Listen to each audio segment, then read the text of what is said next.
Antaliyani eng mashhur parkida bir kun davomida tekinga aylandik desam, ishonasizlarmi? Hammaga assalomu alaykum. Xayrli tong. Biz zavtrak qilishga ketyapmiz.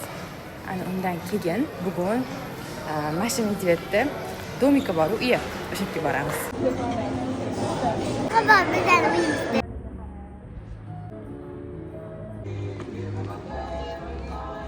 Aylanib yuribmiz. Bugundan уже yangi yil programmalari boshlanadi. Qomatinglarni idealni qilib beradigan shunaqa korsetlar sotuvda bor. Bu o'zim ishlatgan korsetim. 2 marta tug'ruqdan keyin ham osilgan qornimni aynan shu korset yordamida ketkazganman. Bu korset menda sotuvda ham bor. Zakaz qilish uchun Telegram nomerimni Telegramga saqlanib qilib, menga korset olmoqchiman deb yozsanglar, sizlarga korset haqida to'liq ma'lumot beraman. Korsetimizni bor yo'g'i 1 kunda 4 soatgina taqqaninglar natijasida semirgan yilidan chiqqan belinglarni, semirgandan chiqqan qorinni, tug'ruqdan keyingi qorinni, keservadan keyingi osilgan qorninglarni bemalol ketkiza olasizlar.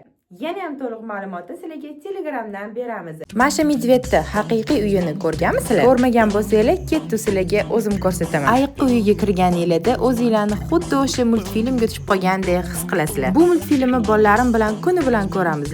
Har doim multfilmda ko'radigan uyligini hayotda ham bitta ko'rib kelishsin deb olib keluvdik. Uydagi har bitta burchakni, detallarni ko'rganimda bolalarimdan ham ko'ra ko'proq xursand bo'ldim. Sizlarda ham shunaqa bo'lsa kerak, to'g'rimi? Yaxshi ko'rgan serial yoki kinoylar olingan uyga borsangiz yoki uzoqdan ko'rsanglar, o'zingizlarda yo'q xursand bo'lasizlar.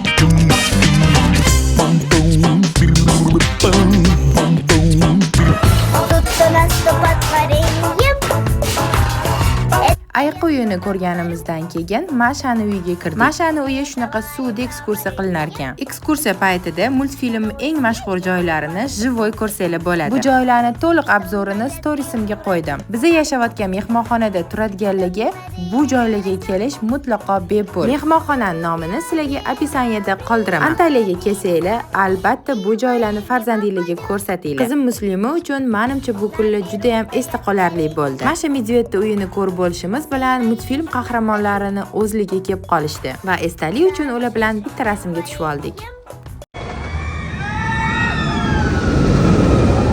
Ey Xudoyim.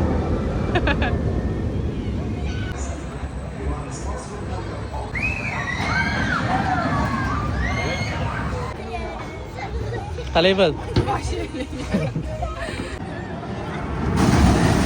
Uy!